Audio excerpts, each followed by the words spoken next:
waan soo koobi doonaa insha Allah waxaan rabaa inaan kelimo ka taabto sababihii keenay dagaalkaas inuu bilowdo. ujeedada koowaad ee dagaalka bilowday waxay ku saabsaneed dad shacab ah oo doonaya inay xurriyad helaan ayaa kacdoon sameeyay waxaana hurmuud u noqday culimadiinkii Soomaaliyeed ee Ahlus Sunnah wal Jamaaca. waxaa dhacay kooxda shabaab isla weyninkii qabweynidii ay qabeen darteed inay soo weerareen galab Talaado ah meel markas ah oo xertu ay joogtay culimadiinka Ahlus Sunnah wal Jamaaca ay lahaayeen oo ay wili joogaan ragii galabka xabadu ay ka dul dhacday. ciidamo nooc walba ay u keeneen gaadiid nooc walba ay ku weerareen bifadlilaahi guul ayaa arintaasi ku dhamaatay oo shabaabkii waa ka guuleysay waayeen ragii xerta ah. waxaa si shahiiday ragii xerta ah oo meesha joogay rag kamid ah oo kow ka ahaa Sheekh Cabdiweli Cabdullaahi ninka la yiraahdo oo aniga si khaas ah kulay eega mid ahay dadka aan xisaabsanay. waxaa sharaf inoo wada ahayd inaan maalinka marqaati ka wada noqono dad la dulminayay oo daraad Ilaahay u dhimanayay waayo qofka aad adigu taqaanay wanaagiisa markii dar Ilaahay isagoo gurigiisa jooga lagu dilo waxaad xaqiiqsanaysaa shayga aad ku jirto waxa uu yahay. Sheekh Cabdiweli Cabdullaahi wuxuu kamid ahaa xamar arda aan safiinaha ugu bilaabay oo kitaabada cilmiga islaamka aan ugu bilaabay ayuu kamid ahaa kadibna ilaa manhajka ayuu akhristay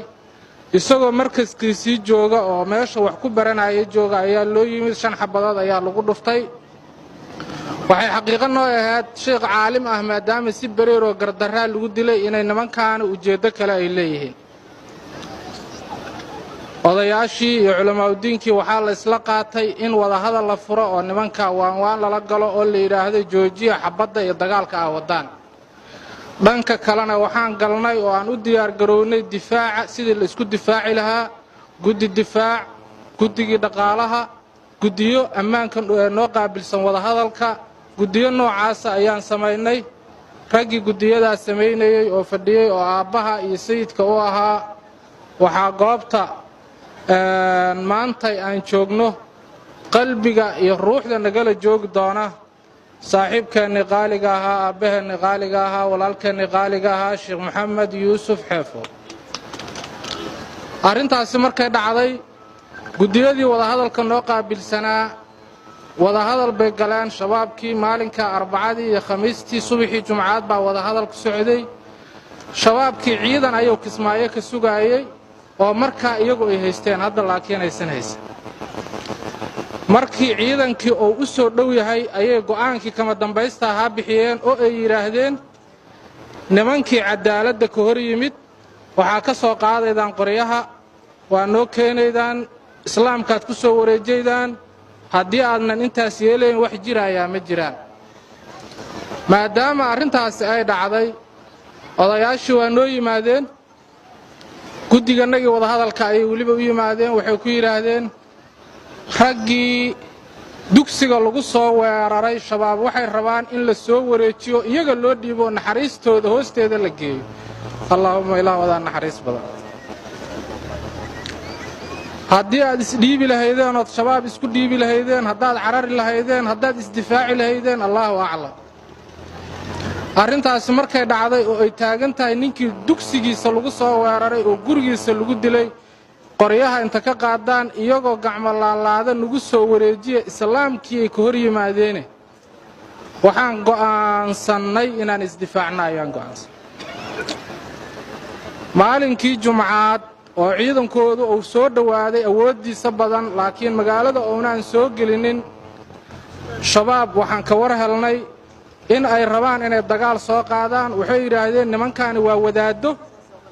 jumcay kala aadi doonaan markay jumcada aadaan waa in laga howlgalaa laakiin wadaadaha hadda lagu soo weerariyaa jumca maba aadaan. waxaan go'aansanay inaan difaaca annaga iyo dugsiyadanadii meeshii la isku yimaado in la isku waardiyeeyo. waxaa ciidanku kala joogay dugsigan Macallin Cabdullaahi Cali Allah u naxariisto masaajidka weyn iyo markaskii wax ka bilowdeen iyo meel kale oo markas ahayd oo aan ugu talagalaynay isbitaalka inaan dhaawacyada ku geyn karno. oo aan isbitaalka ka waardiyeynay mawlaca mulaaxa jaamac ilaahay naxariistiisa ridihiisaasi meeshaan soke oo hadda aan taaganahay barxadii dagaalka oo ka bilowday ayaa shabaabka awoodda soo saaray markii ay dareemeen wax jumco aadaya inaan la arag 9 saac oo galabnimo saacadu maray ku dhowdahay sida xusuustayda ah ayaa xabadii koobaad waxay ku bilowdeen si talantaale ah oo shabaabku dhankooda meesha hadda shacabku taagan yahay gaari qoris ee kaawaha laba dhuumood oo saaran yahay oo gaduudan ay halkaas soo istaajiyeen waastada aad u jeedaan ayaa ciidan la soo geliyay shubka ah sidaas ay difaac wajigaas guryahaas badan aad meesha ugu ma oolin ayay sida uga xirteen inaguna balbalooyin iyo oo barxadan banaankeeda meesha oo guryahan ay ku dhamaadaan oo difaaca barxadda ah ayaa ciidanka ku soo xirnay Sheekh Ismaan Faragaab iyo Sheekh Ahmed Deere iyo ilaa dhanka rag ay kala hogaaminayaan ayaan ciidanka shida ugu soo xirnay xabadii si tartiib ah ay ku bilaabatay laakiin nasiib wanaag shabaabku waxaysan ogeyn waxa ay noo sameynayaan inay ahayd horumarin dhanka maskaxdanada ah horumarin dhanka khibraddanada ciidanka horumarin dhanka naga shacbiyaddanada ah kuma aynaan fakirin galabka isaga ah waxaan inii xaqiijinayaa goobta waxa yaalay qori BKM ah oo caariya aan ku soo qaadanay oo anagu aan lahayn maanta waxa meesha maraya waa u jeedaan qoriga BKM-ka ah rag dhowra oo shaqo hayay oo howlo kala hayay markii laga reebo askari rido oo noo rido qoriga waa weyn waxaan qabsaday waxay noqotay inaan nin soo barino ninkan soo barayayno oo aan qoriga u dhiibaynan aanan aaminsanayn oo islaamna la fakada qoriga Sheekh Ismaan Faragaab Allah ka raali ahaado oo gudoomiye dhalinyarada Gurceel aan ka dhignay taliye ku xigeenka ciidankana ahaa ayaa niraag joog halka fadhi bal qoriga ninkii waxa weeye nin hadda kugu ujeedaa mar hadduu san ahayn 2 saalba markuu rido inta jareeyay oo qoriga waaba halaabo hal qoriyo BKM aan haysanay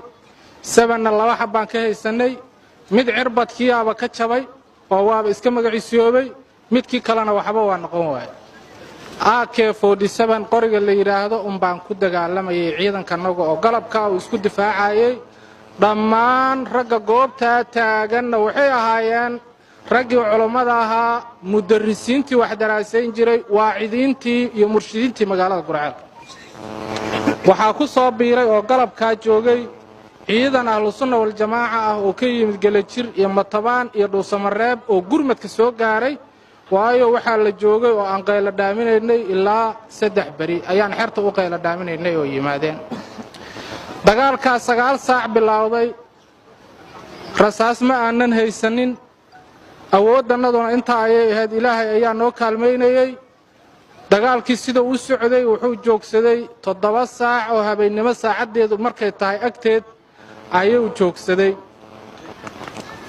waxa dhacay oo xilliga dhacay waxay noqotay rasaastii baa naga dhamaatay ciidankana ay rasaas laanayo noqday 5 baalootaya haysta 2 baalootaya haysta ayaa ciidanku ku jiray wama cadaalika inay difaaca ka baxaan ma ogolayn waxaan galabtay ama saakay sharafi ah inaan hortiina marqaati ka furo darbiga ciidankanaga uu ku jiro oo guriga Toxob walaalkay ahaa qaybna dugsiga ku jirtay darbiga ciidanka uu ku jira shabaabka hoostiisa joogo hortiisa joogo codkooda waa maqlaynay waxaanan saaka marqaati hortiina ka furayaa ciidanka meesha ku jirtay inay kala ahaayeen qayb salaad tukanaysa iyo qayb iska jiifto hurdaydo inta xabadii ku badaashay iska nasanayso cabsi wax la iraabo ku jirin iyo rag taagan oo dhowr nin ah maadaama rasaas aan la arag loogu tala galay hal qori baa darbi la saaray qorigaas hadba lagu ridaayay markay soo dhawaadaan waxa ay ka shaqeynayeen waxay ahayd nimankii rasaastiga ka dhamaatay ee gacanta lagu qabto hal qori ah meel loo saaray markay soo gala maagaan oo soo dhawaadaan baxbada yar oo ku ridaa nin inuu cararo diyaar u ah kuma jirin nin inuu baxa diyaar u ah kuma jirin nin inuu amarka khilaafo diyaar u ah kuma jirin ciidamadii aan sugayno gurmadka ahaa markii ay soo daaheen waa tashanay waxaan ku ballanay inaan insixaab ama dib u gurasho sameeyno ma aana yaacin ciidamo dugsiga ku jiray kuwa dhabar jibin aan u dirnay oo Sheekh Xuseen Cabdi oo hogaaminayay Allah barakeeyo una naxariisto ridihiisa siiyo ayaan u cidirnay dugsi gadaale ayaan ciidankii isugu geynay tiro koob baan ka qaadnay ciidamadannadii inay noo dhan yihiin markii ay nala noqotay ayaan gadaal u baxnay oo aan dhankaa istaagnay ciidankii qaybaha kala joogay ayaan u cidirnay ceel abshirin oo aan u malaynay ayaa la isugu geeyey ciidamadii maanta oo dhan dagaalamayay waxay noqdeen gaari hoomeeya ayaan saarnay qaybtii kala sii lugeeya ayaan nidhi soo laabadkii ayaa gaarigii hoomeyda ahaa u soo laabtay hoomey gaariga la yidhaahdo ama caasiga soomaalidu u taqaano labadaas jeer ciidanka aan saarnay ayuu noqday ciidankii magaalada ilaa dhowrka beri taagnaay oo aan indhaha isi saarin oo difaaca ku jiray ujeeddadannaduna waxay ahayd calalaale meel la yidhaha in la tago rasaasta lagu qaybsado isla subaxii lagu soo laabto laakiin soomaalidu waxaa la yidhi dabaysan ku guban dambaskiisa kama carartee taliskii xalay 7 saac laga baxay shabaab saaka 2 saac uu waxbad ku soo bilaabo yaaba joogaba saaka 2 saac marka waagii bariyo wax u jeeday ayuu isiri nimankii wali waa ku jiraan xabado ku soo bilaabay wax u jawaabay markuu waayay laba muallim waa Macallin Cabdirasaaq iyo Macallin Cabdishakuur Birmad oo dhaawacmay ayuu balbalo ugu yimid waana bireeyay meesha ayuu ku dhaawactay waxaan u rajaynaynaa raxmad iyo raadi ahaansho gaar ah waxaan dul taaganahay oo tilaabooyin meesha aan fadhiyo dhabarkeeda kugu aadan balbaladii muallimiintaas shabaabka uu ku bireeyay oo ku gowracay dadkii dagaalamayay ujeedadoodu ma ahayn inay xil helaan xoolo helaan ama ay ujeedooyin kala gaaraan ujeedadoodu waxay ahayd number 1 inay caqiidadooda iyo diinkooda iyo sharafkooda ay difaacaan taasina waa mid ka sabtay inay guulihii ugu waaweynaa oo taariikhiga ah ay gaaraan taariikhdu waa muhiim allahumma la aqulu illa li taariikh waxa aan warka u sheegayo waa taariikhde shabaab markii dagaalkaasi dhacay shir ayay fariisteen waxaase sharaf noo ahayd shirarka shabaab inaan xogtooda helaynay oo markay shiraanba waxay ku hadleen iyo nin walba warkuu yiri naloo soo gudbinay waxaa naloo soo gudbiyay shirkii dhacay tuulooyin ayagoo aysan lahayn oo xoog ay ku haysteen ugama jeedo waa tuulooyinka shacabka looga soo duulay waa tuulooyin shabaabka oo xoog ku haysteen ceel garas iyo ceel buur shirar ka dhacay oo markaas tuulooyinka shabaabka oo xoog ku haysteen ayaa naloo soo gudbiyay waxa ay ku hadleen waxay noqotay is-aadayn iyo is-canaanasho ay isku canaananayaan dagaalka bilowday cidii bilowday iyo inuu khalad ahay niman suufiyaal ah oo inay tusbax dheer qaataan oo iska wardiyaan waxa waayo meeshoodaas iska joogaan masaajidooda joogaan aad qoryan ugu dhiibteen yiraahdo markii arrintaasi dhacday waxay la soo hadleen dad deegaanka waxay yiraahdeen waa in wada hadal lala furaa oo nimanka la soo celiyaa markay yimaadaan shabaabku waxay ku shireen waxay yiraahdeen nimankii hal la soo celiyo markay yimaadaan oo ay soo galaan ashqaasta ama dadka dhowrka ah oo madaxda u ah dhaqdhaqaaqaya tartiib madaxa loogu dhufto halade intooda kalena hala kala magaciisiyay ujeedada soo gelintu rag odayaal xilligaas noo ahaa ayay xal la noqotay laakiin hadda kuma eedayn doono qofku shayga uu sameeynayo xal waa warka karaa xagga ayay yimaadeen waxay yiraahdeen waxaan rabnaa inaad timaadaan inaa xagga aadaan waa u sharaxnay oo waxaan niri nimanka iskuma dhiibi karno ayaguna waa ku qanceen siday ugu qanceenna waa uga mahad celinayaan markay arrintaasi dhacday shabaabka tartiibtoodii iyo kaartadii koobaad waa ka fashilantay waxay go'aansadeen inay isdifaacaan 20 iyo dhowr bari muddo bil ku dhawaad ah ayaa gurceel ugu soo laabtay oo dagaalkii kale oo ka dhacay markii dagaalkii saddexaad oo labaad oo dhacay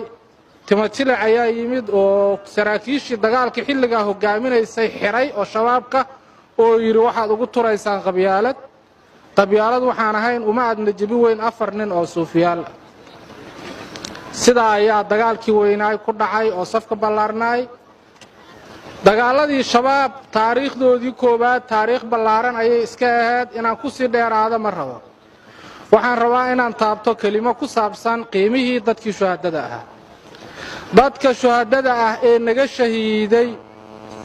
waxay ahaayeen 2 qaybood number 1 waa culumada diinkii qiimaha lahaa oo xufaadii iyo mudarrisiintii iyo xertii kitaabada akhrisan jirtay isugu jira. nambarka labaadna wuxuu ahaa saraakiishii ciidamadii dawladdii hore ee ka dhiidhiyey gurmad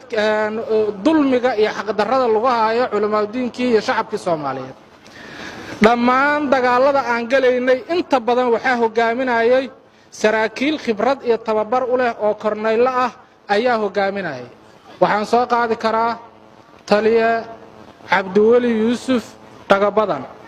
waxaan soo qaadi karaa taliye sheekh aadan dheere ilaahay naxariistiisa iyo ridihiisa janno ha siiyo oo ka mid ahaa dagaaladii hore ee Soomaaliya ay dawladaha qaar la gasho dariska waliba ah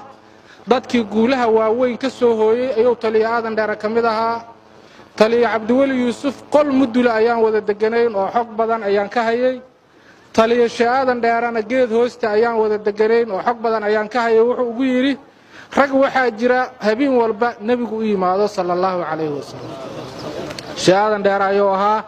labadoodaba xogta aan ku arki jiray waxay ahayd ugu dambays 10 saac ayaa nin walba soo kacayay, waa la bisanayay, waa diyaar garoobay, waa weysaysanayay, salaad iyo cibaado ayuu iska galay. sheekh cabdiweli yuusuf qolka mudulka aan ku jirna albaabkiisa inta furo ciidamadoo dhan ka baxo suuli aado soo laabanay. ciidamadii staafkiisa ahaa iyo annagiiba waa ka xumaanay. waxaa la sameeyay 2 nin ayaa ragna gudaha la soo geliyay si markuu kaco looga war helo, ninna albaabka guriga ayaa lagu jaray si markuu kaco oo u arka ninkaas oo u wado. taliye sheekh aadan dheerana sidaa ayuu xilligaa dhexe u kacayay. mashaayikhdii iyo madaxdii ayaa khudbadda u dambeeya. waxa aan rabaa inaan ku celiyo mar labaad dadkii nooca ahaa oo annaga naga tegay. waxa ay rabaan inaan ilmahoodii ixtiraamno, waxa ay rabaan inaan hadafkoodii iyo ujeedooyinkoodii ixtiraamno. kelimadayda saddexaad waxa ay ku wajahan tahay kooxda shabaab. waxaa laga yaabaa in lala yaabo ama dadka qaar ay qariib la noqoto inaan shabaab la hadalno. aniga dadka shabaabka dhibaatada shakhsiga ka soo gaartaan ka mid ah. wayma muuqata shakhsiyadayda walaalahay iyo dadkii aan jeclaay oo qaarkood ay diidanayeen inaan marar badan xabadda safka hore tagno ee iyagu qoray inta nagu qabtana qabsiinayay ee isu kaana dhigayay ayaa shabaabka ku baxay. waxaa ii xaqiiqsan laakiin shabaabku inay dhalinyaro Soomaaliyeed oo la khaldan yihiin. hooyo ayaa labadeedii wiil midna shabaab raacay oo isqarxinaya, midna oo bad qaba oo caafimaad qaba.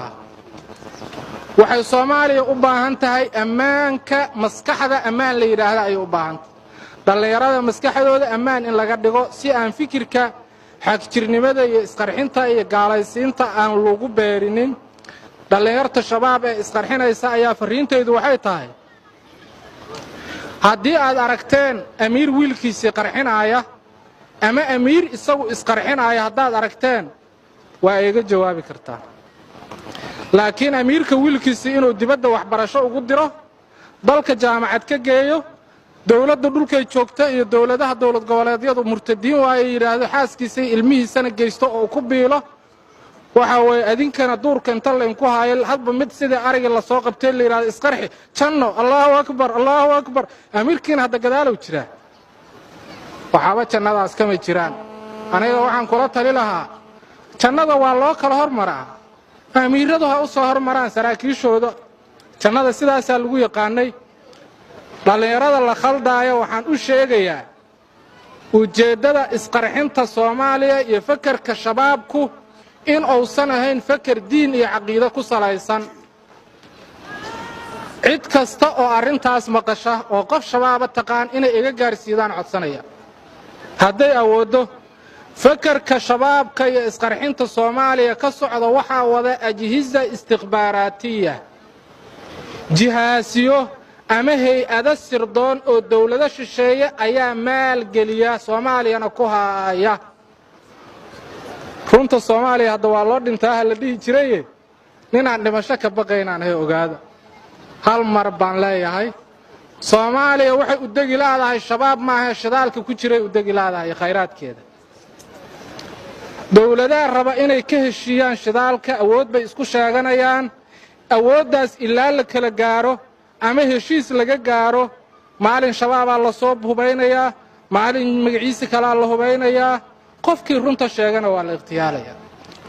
Soomaaliya in Soomaali la isku gooyo oo Soomaali la isku bi'iyo oo Soomaali la isku magaciiseeyo anu xal inay tahay uma arko annagu waa isdifaacaynay welina waa isdifaaci doonaa cid kastoo naga xadgudubto shabaabka laakiin waxaan kula talinayaa haddii la yidhi waxaad la dagaalamaysaan murtadiin iyo shisheeyaa la dagaalamaysaan ciidamada ajnabiga ah oo Soomaaliya jooga fiisaha dalku galka ah oo ay Soomaaliya ku joogaan isqarxinta iyo shabaabka weeyaan haddii qaraxa iyo dhibaatada Soomaaliya ka socoto ay joogsato oo ay dhamaato ma dhacayso in ciidamo ajnabiga sii joogaan waxa taa tusaale igu ah waxa jooga Soomaaliya ku dhawaad 40,000 ayaa jooga oo ciidamo ah ma shabaab la dagaalamaan oo shabaab qabtaan ma qaban ujeedo lagama laha waxa aan rabaa waxa weeye waalidiinta iyo dawlad goboleedka Galmudug mashaayikhda dhammaan waxaan ka codsanayaa shabaabka in lagu la dagaalamo manhaj in lagu la dagaalamo markii manhajkii waxbarashada la bedelo jiilka soo socda ayaa badbaadaya jiilkii joogayna waa la tacaalaya oo wuxuu noqonayaa in maslaxo iyo xal loo helo ayuu noqonayaa dhalinyarta shabaabkana waxaan ugu baaqayaa in aan lagu baabi'in dagaal aan jihaad ahayn dagaal aan janno lagu gaarayn mucallinka soo dil waxaana laga helaa masaajidka inaysan janno ahayn ayaan ugu baaqayaa haddii aan dheereeyay madaxda mashaayikhda mar labaad waxaan ka codsanayaa inay iga raalli ahaadaan